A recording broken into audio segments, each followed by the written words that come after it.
తిరుపతిలో కూటమి ప్రభుత్వం భారీ బహిరంగ సభ కొనసాగుతోంది. సభకు CM Chandrababu, deputy CM Pawan Kalyan, BJP రాష్ట్ర అధ్యక్షుడు మాధవ్తో పాటు పలువురు మంత్రులు, ఎన్డీఏ కూటమి నేతలు హాజరయ్యారు. ప్రస్తుతం ఏపీ బీజేపీ చీఫ్ మాధవ్ మాట్లాడుతున్నారు. లైవ్ ద్వారా చూద్దాం. దేశంలో ఏ పబ్లిక్ సెక్టర్ కి కూడా 11,414 కోట్ల రూపాయలు రివైవల్ ప్యాకేజ్ ఇవ్వలేదు. ఇవాళ స్టీల్ ప్లాంట్ కి రివైవల్ ప్యాకేజ్ ఇవ్వడం స్వయంగా కుమారస్వామి గారు వచ్చారు, స్వయంగా మన శ్రీనివాసవరం గారు వచ్చారు. ఆ విధంగా స్టీల్ ప్లాంట్ రక్షించి ముందుకు తీసుకెళ్లారు.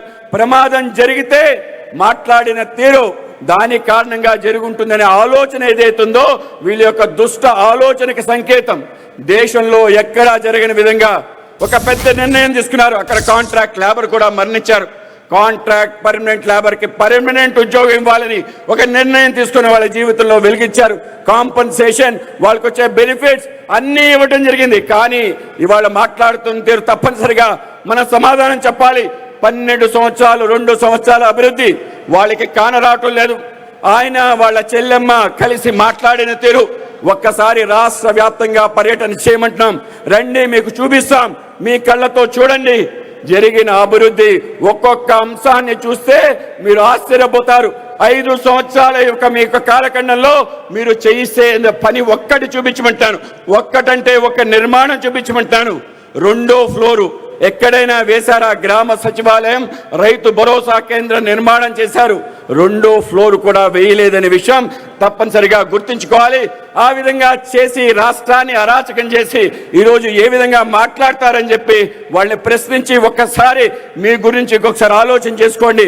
రాష్ట్ర వ్యాప్తమైన అరాచక పరిపాలన చరమగీతం గావిస్తూ ప్రజలందరి యొక్క నమ్మకాన్ని, విశ్వాసాన్ని చురుగుని 94% పైగా శాసనసభలో ప్రాతినిధ్యం ఇవాళ కూటమికి ఇచ్చి ముందుకు తీసుకెళ్తున్న తీరు తప్పనిసరిగా మనందరం పునరంకితం కావాలి. ఏ అంశం కోసం మన అధికారంలోకి వచ్చాం, ఏ అంశాలు ఆధారంగా మనం పనిచేస్తున్నాం. 12 సంవత్సరాల నమ్మకం, ఆ నమ్మకాన్ని తప్పనిసరిగా ప్రజల్లో నిలబెట్టే అన్ని రకాల కార్యక్రమాలు చేయాలి. ఈ రాష్ట్రంలో కన్ని విని ఎరుగుని అభివృద్ధి తప్పనిసరిగా మనం సంపద సృష్టించాలి.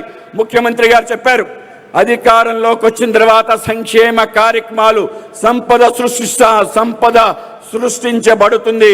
1 సంవత్సరంలో తప్పనిసరిగా ఈ యొక్క 14 లక్షల కోట్ల రూపాయలు వాస్తవ రూపం దాలుస్తున్నాయి. ఏది పేపర్ మీద లేదు, గ్రౌండ్ పైన ఉన్నాయి, అన్ని నిర్మాణం అవుతున్నాయి.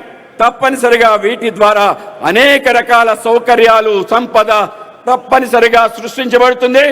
మరింతగా ప్రజలకి సంక్షేమం అందించడానికి కేంద్ర రాష్ట్ర ప్రభుత్వాలు ఉన్నాయి అనే విషయం మనందరం కూడా తప్పనిసరిగా తెలుసుకొని ప్రజల్లోకి వెళ్ళి మరింత బలంగా, మరింత ధైర్యంగా, మరింత నమ్మకంతో ప్రజలకి తెలియజేయాలి. ఏ రాష్ట్రంలో జరిగినంత అభివృద్ధి మన ప్రాంతంలో జరిగింది. ప్రతి గ్రామం, ప్రతి గడప అన్ని రకాల సౌకర్యాలు కలిగాయి.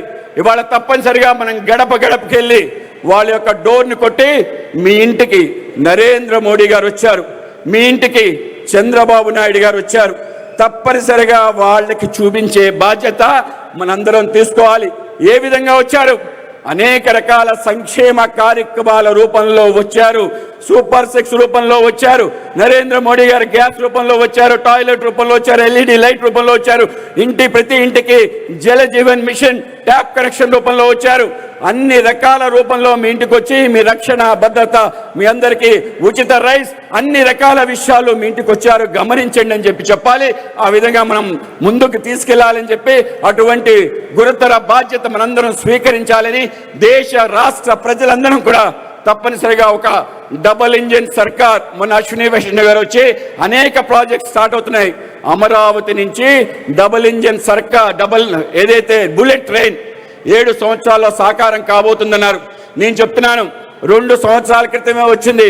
చంద్రబాబు నాయుడు గారు, పవన్ కళ్యాణ్ గారు, నరేంద్ర మోడీ గారి నేతృత్వంలో ఆంధ్రప్రదేశ్లో బుల్లెట్ ట్రైన్ వచ్చింది, శరవేగంగా కొనసాగుతుంది. మనందరం కూడా దానికి మద్దతు ఇవ్వాలని తెలియజేస్తూ నరేంద్ర మోడీ గారి పిలుపు ఏంటంటే సబ్కా సాత్ సబ్కా వికాస్, అందరితో అందరి వికాసం, అలాగే అందరి విశ్వాసం, సబ్కా విశ్వాస్, చివరికి సబ్కా ప్రయాస్. మనందరి యొక్క ప్రయత్నం కూడా దాంట్లో ఉండాలి. ఆ విధంగా మనందరం కలిసి ముందుకెళ్ళాలి. దేశం ఎవరు కూడా ఆలోచన చేయని విధంగా మన అభివృద్ధి జరగాలి. దానికి మనందరం కలిసి సహకరించాలని తెలియజేస్తూ ఈ అవకాశం ఇచ్చిన పెద్దలందరికీ ధన్యవాదాలు తెలియజేస్తూ భారత్ మాతాకి, భారత్ మాతాకి జై తెలుగు తల్లి.